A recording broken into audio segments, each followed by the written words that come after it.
Ufakazi wayengumngani kaSenzo, Meyiwa, nozinti Orlando Pirates neBafana Bafana usolwe ngokukhetha ukuthi ukhumbula ziphi izigameko futhi ukhohlwa iziphi phambi kwejaji uChifhiwa enkantolo enkulu yasePitoli.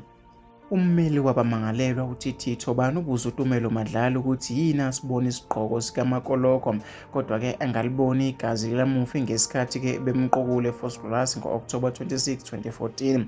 uTumelo ubelokhu ethi yena wasibonela-ke amachashazi egazi ngoba-ke lalingagobhozi.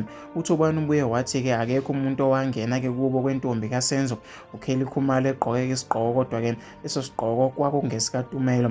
Uveze ukuthi-ke uSenzo waphuthunyiswa esibhedlela engasekho-ke emhlabeni, nalezo zinsolo-ke uzichithile. uTumelo ungomunye wabantu abayisithupha ababekhona endlini yakubo kaKelly. uThobani usole uTumelo ngokufakaza kuleli cala eseqeqeshiwe futhi-ke ngenhloso yokwenza imali.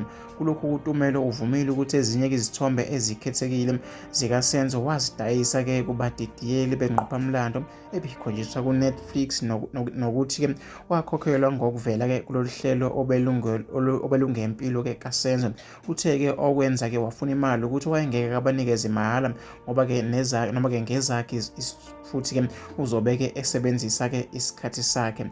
Leli cala-ke lihlelisele ukuba-ke libuye liqulwe kule nkantolo kusukela-ke ngoNovemba 14 kuze kushaye uDisemba 2. Ummangalelwa wesibili leli cala uBongani Ntanzi kulindele ukuba-ke afake isicelo sebheyili ngoLwesine. Uke wahlonzwa-ke uTumelo njengomunye wababekhona ngalolu suku lwesigameko.